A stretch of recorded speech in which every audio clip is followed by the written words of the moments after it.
Fala aí pessoal, beleza? Tudo bem com vocês? Como diz aí no título do vídeo, eu vim contar uma história. A história de Kotaro. Eu não sei dizer por que o nome, porque a história não é minha. Essa história eu recebi hoje em sonho. Mas calma, eu vou explicar isso direitinho.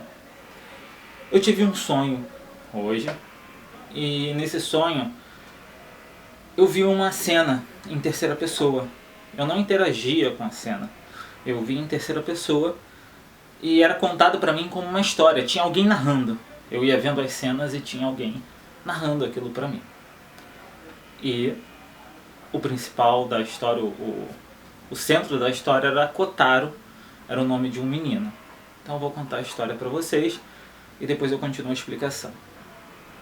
Foi assim. Me mostraram um menino, falaram, este é Kotaro. E logo que começava a cena, Kotaro estava... era um menino dos seus 5 anos de idade, 5, 6 anos de idade. E Kotaro estava brincando na rua, na frente da sua casa. E quando Kotaro estava brincando lá na rua, estava chegando a hora de entrar, mas antes dele começar a ir para casa, de ser a hora dele se recolher, ele viu 2 cachorros vindo correndo na ponta da rua. E esses cachorros vinham correndo muito rápido. Parecia que um estava atrás do outro, ou estavam pelo menos indo na mesma direção. Então Kotaro viu aquilo e ficou assustado. Ele correu para dentro de casa, afinal ele já estava na porta da casa dele. E um dos cachorros passou correndo muito rápido, foi embora. Ele continuou. O segundo cachorro, que vinha logo atrás, ele parou na frente da casa de Kotaro, próximo à calçada, do lado dele. O cachorro vinha na direção e para o cachorro era do lado esquerdo da rua. Ele parou na rua, próximo à calçada, e ficou sentado olhando para a casa, na direção de Kotaro. Kotaro estava do outro lado da grade, com medo ainda dos cachorros. Mas quando ele percebeu que o cachorro parou e ficou olhando, ele chegou mais na ponta e foi olhar para o cachorro.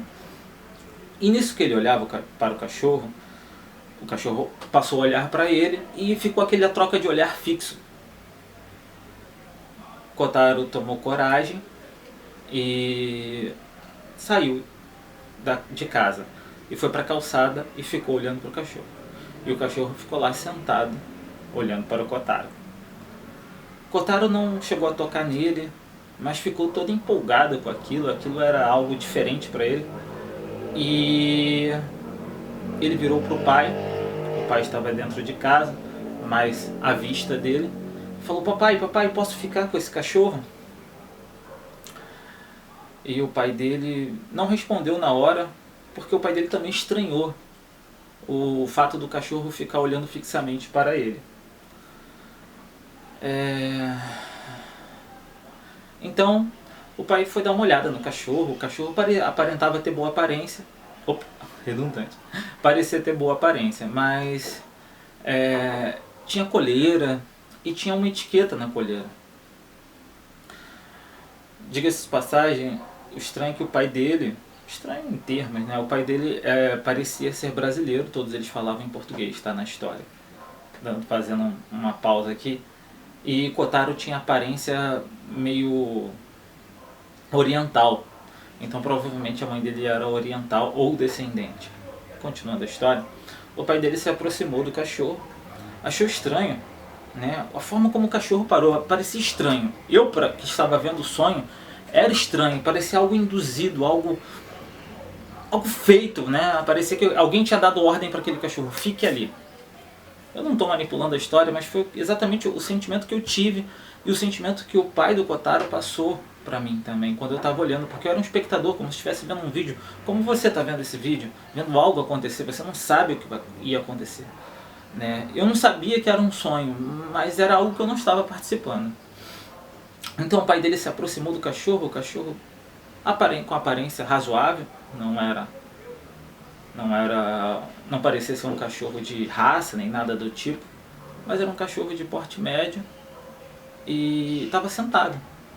Quando o pai dele começou a dar uma olhada no cachorro, ele viu que tinha uma coleira com ele viu que na coleira tinha algumas inscrições e nela tinha um código de barra com uma numeração.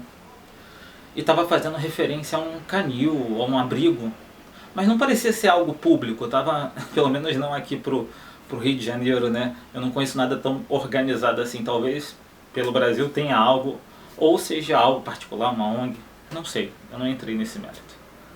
Eu suponho que seja no Brasil porque eu ouvia tudo em português, mas não necessariamente era no Brasil, né? Deduzi também que o pai dele era brasileiro porque tinham feições que eram pareciam familiares para mim, mas não necessariamente ele era brasileiro. Enfim, ele olhou aquela coleira. Isso chamou a atenção dele não pelo fato do cachorro ser de algum abrigo ou canil, mas porque tinha uma numeração, um código de barras. Tinha um código de barras e o número do o código de barras estava representado numa numeração. E o interessante, que chamou a minha atenção também, foi a numeração. Ela começava com 07 e o resto não lembro, acho que era 1 e alguma coisa. Mas o que chamou a atenção do pai do Kotaro e a minha é que Kotaro estava usando uma camisa preta com alguns desenhos e na parte superior da camisa tinha um código de barras. E nesse código de barras também tinha uma numeração, e a numeração era idêntica. A mesma numeração da camisa de Kotaro e a etiqueta do cachorro batiam.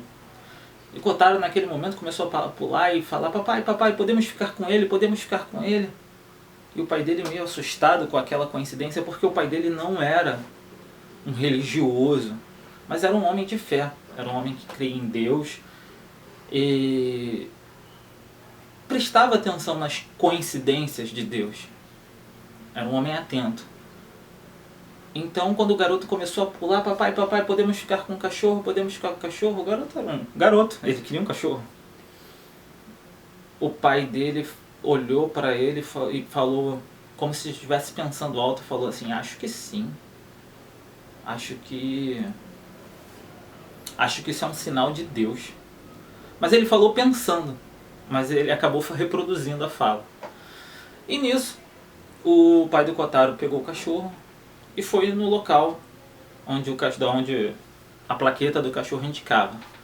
Chegando lá, ele questionou sobre o cachorro, mostrou o cachorro e a atendente falou assim: sim, esse cachorro é daqui, esse cachorro ele está para adoção. E quando a gente foi transferir ele, a gente tirou ele do canil da onde ele estava e foi sair com ele, ele fugiu junto com outro cachorro. Mas ele está disponível para adoção. O senhor quer adotá-lo? E ele parou, pensou, lembrou das coincidências, lembrou daquilo tudo e meio que automaticamente disse sim. E ele adotou o cachorro. Voltou para casa e tudo. O garoto ficou muito feliz, imagino eu, porque essa parte eu já não vi na história, não me foi mostrada, mas eu deduzo. E aí me falaram, era como se eu tivesse feito um salto temporal na história e só falaram assim: e Kotaro crescia e com seu pai e aprendia a ter fé, a crer em Deus com o que ele passava, com o que ele ensinava, e com seu novo cachorro, seu novo amigo, ele aprendia a amar, aprendia a cuidar, a ter zelo, a ter carinho. Isso foi falado para mim, né? Eu não vi acontecer, foi narrado como se fosse um salto temporal. E fui levado logo para uma parte da história onde a casa de Kotaro estava pegando fogo. Era como se ele tivesse algo em torno de 12 anos. A casa dele estava pegando fogo e ele estava junto com o pai no quarto, preso.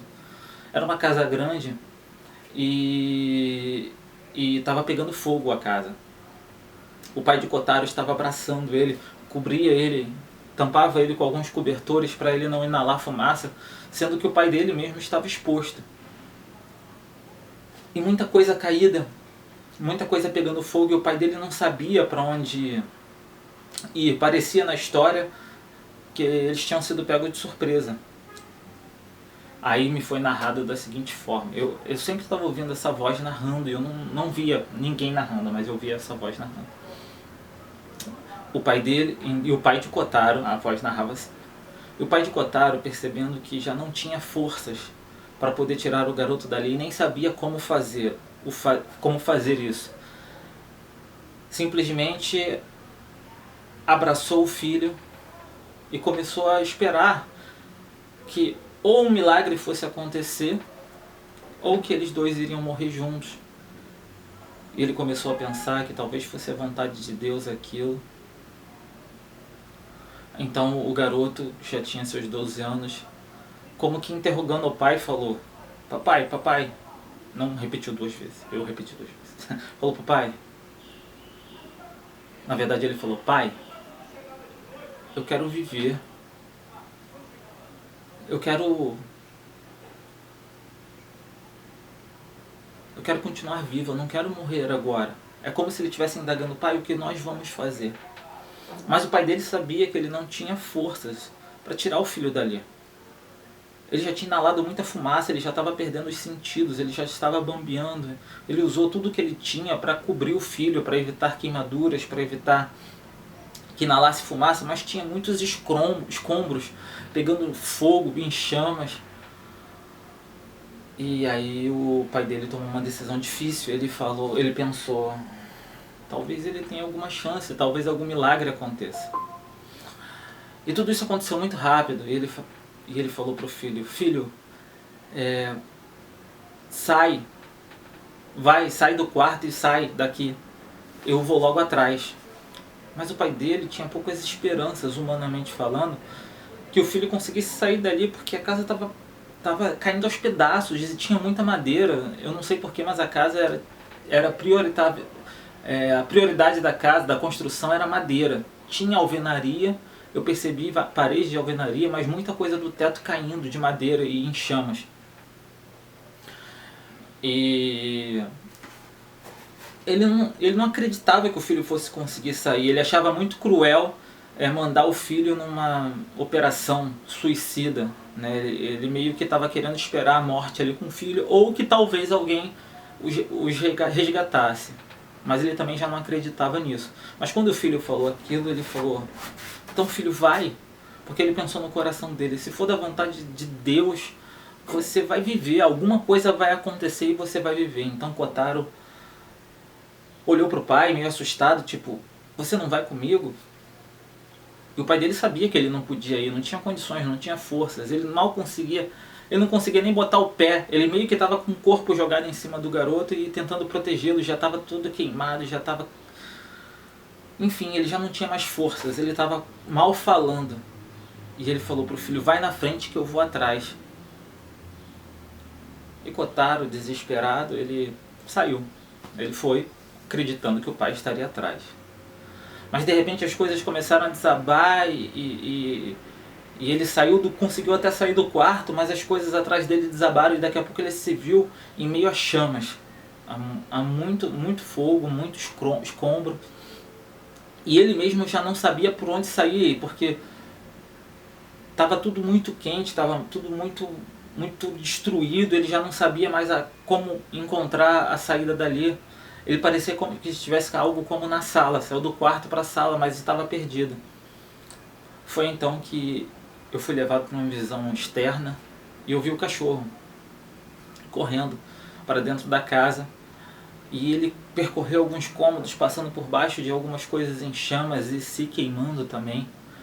E o cachorro encontrou o garoto e latiu. E de alguma forma, eu não sei como, aquele cachorro guiou Kotaro para a saída, passando por baixo de escombros, por cima, se queimando também. Mas de alguma forma aquele cachorro o guiou para a saída. Eu não vi exatamente como, isso não me foi mostrado.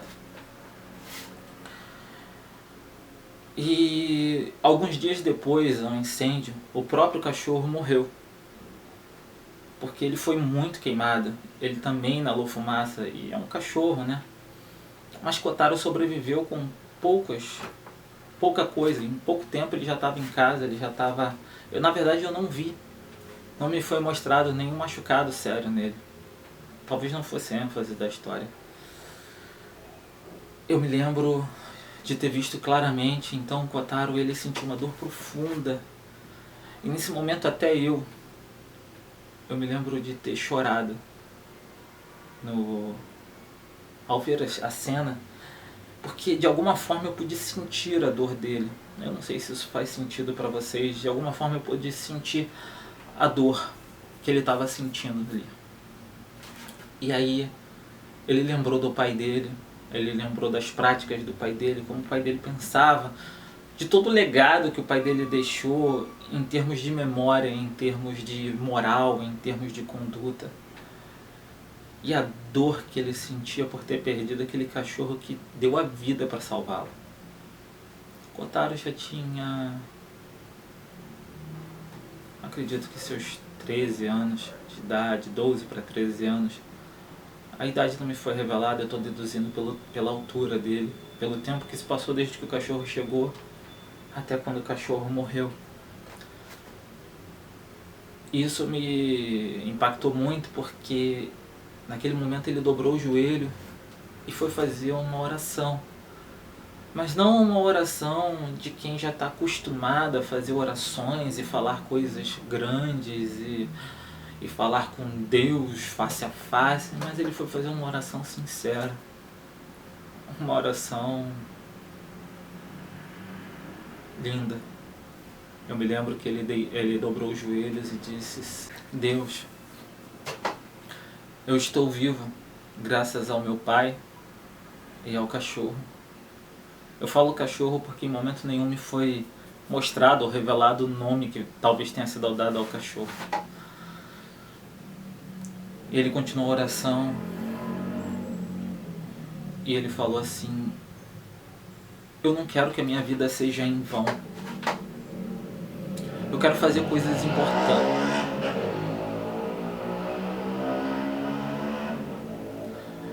Eu não quero que a minha vida seja em vão. Eu quero fazer coisas importantes. Eu quero fazer coisas boas para as pessoas e para o mundo. Eu não sei porquê, eu não sei qual era a profissão do pai dele, eu não sei o que meio ele vivia, mas ele disse assim: Deus, eu quero ser juiz. Não sei porquê. Mas ele falou: eu quero ser juiz. Eu quero fazer o bem. Eu quero que minha vida valha a pena. Eu quero que o sacrifício deles valha a pena. Eu quero fazer um bem para as pessoas. E quando ele disse isso, naquele momento, é como se Deus tivesse se manifestado para ele de uma forma única, de uma forma que era só para ele. Era a porção dele, a porção de Deus para ele. E naquele momento Kotaro começou, e eu também junto com ele, isso foi mágico, foi incrível. Voltamos no tempo, eu e ele, e vimos um momento em que aquele cachorro apareceu na vida de Kotaro, e eu ouvi uma voz que falava com Kotaro dessa vez, é a mesma voz que estava falando comigo, narrando o sonho, e dessa vez eu ouvi essa voz falando com Kotaro, e Kotaro também ouvia, porque até então a voz que falava comigo e eu não estávamos interferindo na história, mas naquele momento eu ouvi a voz falando com Kotaro, a mesma voz que estava falando comigo, e ela dizia, ela não dizia, aí que tá, ela não falava, ela dava um entendimento, mas narrando em palavras algo que é inenarrável. Mas eu vou tentar porque eu tenho que explicar, é áudio e vídeo isso aí, então tem que ser falado. A voz falava assim: meu filho, esta oração ela foi atendida antes mesmo de ser feita. Quando aquele cachorro parou na frente da sua casa e ficou olhando fixamente para a casa e para você, eu estava dizendo sim a esta oração que foi feita agora. Porque para mim não existe tempo, não existe passado, presente e futuro. Eu já tinha contemplado esta oração antes dela ser feita e já tinha concordado com ela. Porque todas as coisas que me são pedidas por um coração com boas intenções e com um coração puro, E são coisas que são aceitáveis, são encaixáveis nos meus planos, que são bons e puros. Todas estas coisas que se adequam aos planos de Deus. Aí nessa hora eu me lembrei do versículo que todas as coisas cooperam para o bem daqueles que amam a Deus, daqueles que são chamados segundo o seu propósito. Então Kotaro ali, ele teve uma experiência única e ele percebeu, não na forma de palavras, mas na forma de entendimento, mas que aquele entendimento para mim foi traduzido em palavras que dizia que a oração foi aceita antes de ser feita, que Deus começou a trabalhar anos antes da oração ser feita. O entendimento do sim veio depois, mas o sim foi muito antes do pedido. Isso torna a verdade aquela parte que Deus conhece as nossas necessidades. Ele sabe o que nós vamos pedir antes mesmo de nós pedirmos. E Deus viu a sinceridade do coração de Kotaro e entendo que naquele momento ele disse sim. E logo depois dessa oração de Kotaro, eu me vi no alto de um arranha-céu, de um prédio alto. Redundante de novo. E eu ouvi aquela voz palestrando comigo, dizendo a mesma coisa. Dizendo esse entendimento que eu passei para vocês. Ele dizia: meu filho, todos os pedidos que estão são feitos por um coração puro, por um coração reto. Agora veja bem, eu quero fazer um parênteses aqui, porque nem nós somos seres humanos e nosso coração ele não é puro, ele não é reto. Mas nós temos momentos de retidão e momentos de pureza, sim, com Deus, quando nós estamos próximos dele. Nós somos purificados por ele. Naquele momento, eu acredito que aquele garoto estava impregnado de Deus, estava cheio de amor e compaixão e gratidão, cheio de coisas tão boas que todo o mal que é nativo no nosso coração humano foi por algum momento expurgado no coração dele. E Deus estava me explicando que Ele atende os nossos pedidos e as nossas orações antes mesmo delas serem feitas, quando elas são para bons frutos, são para bons propósitos. Deus me contou essa história porque eu acredito, isso não me foi dito, porque eu já estou há muito tempo para gravar alguns vídeos de coisas que Ele tem me dado, ou melhor, tem compartilhado comigo. Eu sabia que eu tinha a obrigação de compartilhar isso com outros, mas eu relutava em aparecer na câmera, em falar, em julgamentos, em pensamentos, mas hoje não teve como, foi uma carga emocional demais para mim. E essa é a história que eu queria compartilhar com vocês. Eu vou deixar um e-mail, que é o e-mail do canal. Se você tiver uma história parecida, se você tiver uma experiência com Deus parecida, ou da sua experiência, porque nunca é igual, é sempre particular, é sempre... Eu aprendi algo com isso que é sempre pessoal. Deus é único para mim e é único para você. Então se você tiver algo, manda aí sua história no e-mail, que nós vamos tentar compartilhar. Eu vou seguir fazendo outros vídeos, porque eu tenho outras histórias para compartilhar. E é isso. Obrigado aí por assistir até aqui. Que o Senhor, que Deus, te dê o perfeito entendimento, seja lá o que Ele quer dizer para você. Até.